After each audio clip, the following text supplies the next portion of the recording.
여러분 안녕하십니까? 동나이성 라디오와 텔레비전 방송국에서 방송된 한국어 뉴스를 수정하고 있습니다. 베트남 국가 기상수문예보 센터에 따르면 어젯밤 야기 태풍이 북부 평야 지역에 상륙한 후 인대성 저기압으로 약화되었다고 합니다. 야기 태풍에서 약화된 연대성 저기압의 중심은 9월 9일 오전 4시 북서부 내륙에 위치해 있습니다. 연대성 저기압은 서북서쪽으로 이동하며 상부 라오스 지역에서 저기압으로 약화된 것으로 예보되었습니다. 태풍이 약화되었지만 태풍의 영향으로 오늘부터 오늘 아침 9월 9일 월요일까지 북부 지역에 계속해서 큰 비가 내린 것으로 보입니다. 특히 동북부와 타인화는 산악 지역은 중심으로 강한 비가 내린 것으로 예상되며 강수량은 일반적으로 50mm에서 100mm까지 인부 지역은 200mm 이상이 된 것으로 보입니다. 서북부는 강한 비에서 매우 강한 비가 내린 가능성이 있으며 강수량은 일반적으로 100mm에서 200mm까지, 인부 지역은 350mm 이상이 될 수 있습니다. 인부 지역에서는 하천과 개울에서 홍수와 산사태, 급류가 발생할 가능성이 높습니다.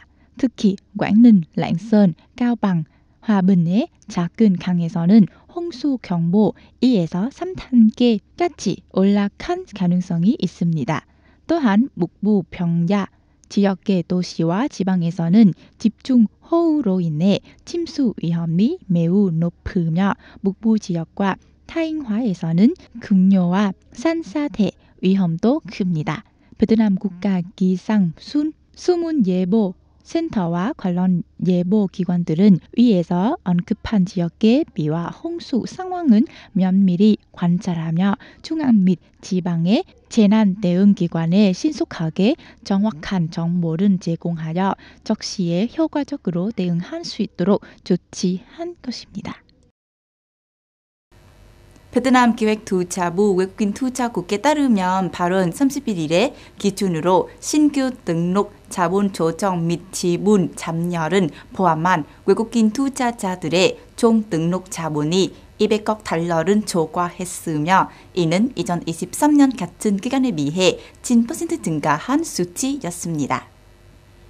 이중 지분 잠여 거래는 감소했으나 신규 투자 및 자본 조정은 같은 기간에 비해 증가했습니다. 구체적으로는 2,200개 이상의 신규 프로젝트가 투자 등록증은 반급받았으며 이는 같은 기간에 비해 8.5% 증가한 수치이며 총 등록 자본은 약 120억 달러로 같은 기간에 비해 27% 증가했습니다. 또한 926건의 프로젝트들이 자본 조정은 등록했으며 이는 같은 기간에 비해 4.9% 증가했고 추가 등록된 총 자본은 57억 달러를 넘어서며 같은 기간에 비해 14.8% 늘어났습니다. 반면 외국인 투자자들의 지분 잠여 거래는 약 2,200건으로 같은 기간에 비해 7.8% 감소했으며 총 자본 기여 금액은 약 28억 달러로 같은 기간에 비해 약 40% 하락했습니다.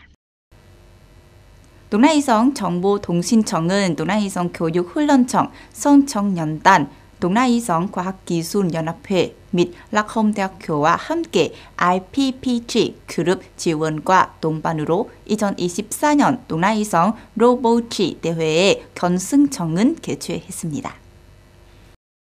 2024년 동나이성 로보치 대회는 10월 10인 국가 디지털 전화의 날을 기념하는 1년 내 활동 중 중요한 행사로 학생들이 자신의 연청을 표현하고 잠재력을 탐구하며 미래를 위한 빈수 기술을 개발할 수 있는 창의적이고 지적인 논리의 장입니다. 이 대회는 학생들에게 과학과 기술에 대한 연청을 불러일으키는 기회를 제공합니다.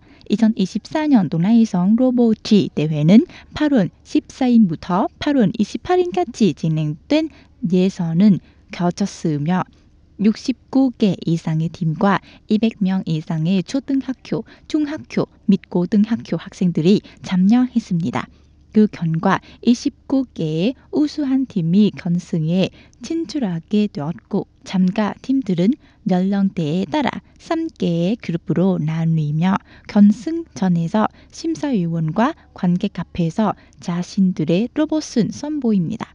대회 준비를 위해 주최 측은 IPPG 그룹 전문가들과 함께 멘토들에게 심층 교육을 제공하여 참가팀들은 효과적으로 지원하도록 했습니다. 결승전에서는 참가자들이 최첨단 기술 장비, 뉴키티트와 최신 AI 로봇은 지원받아서 실제로 응용하고 도전할 수 있는 기회를 얻으며 참가자들의 기술 역량은 향상시키는 데 도움이 되었습니다. 결승전에서 각 그룹에서 상위 3개 팀은 2024년 9월 22일 호치민시에서 열리는 전국 로보치 대회 결승전에 동아이성을 대표하여 참가하게 됩니다. 조선중앙통신 KCNA는 9월 9일에 블라드미르 푸틴 러시아 대통령과 시진핑 중국 국가주석이 조선민주주의 인민공화국 건국 76주년 9월 9일은 맞춰서 김정은 국무위원장에게 축하 전보를 보냈다고 보도했습니다. KCNA는 푸틴 대통령의 말을 인용하여 러시아와 북한 간의 점령적인 전략적 동반자 관계가 우리의 공동 노력으로 계획대로 강화된 것이라고 확신한다고 전했습니다. 한편 시진핑 주석의 전보는 북한과의 전략적 대화와 심층적인 협력을 촉구하는 내용은 담고 있습니다. 여러분, 우크라이나와 러시아는 9월 8일에 양국 국경 지역에서 밤새 일어나 공습에 대해 서로를 비난했습니다.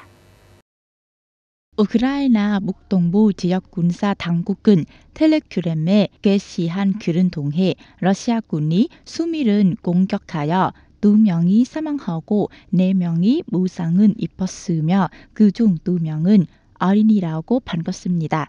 일부 민간인의 주택과 차량이 파손되었습니다. 국경 반대편에서는 러시아 남서부 벤고로드 지역의 비야친슬라프 글라드코프 주지사가 텔레그램에 우크라이나의 공습으로 인해 민간인 3명이 부상을 입었으며 그중 2명은 어린이라고 썼습니다. 글라드코프 주지사에 따르면 17개의 주거용 건물이 공격으로 피해를 입었다고 합니다. 러시아 국방부는 9월 8일에 텔레그램에 우크라이나가 7일 밤 벤고로드에 반사한 2대의 무인 항공기를 격추했다고 밝혔습니다.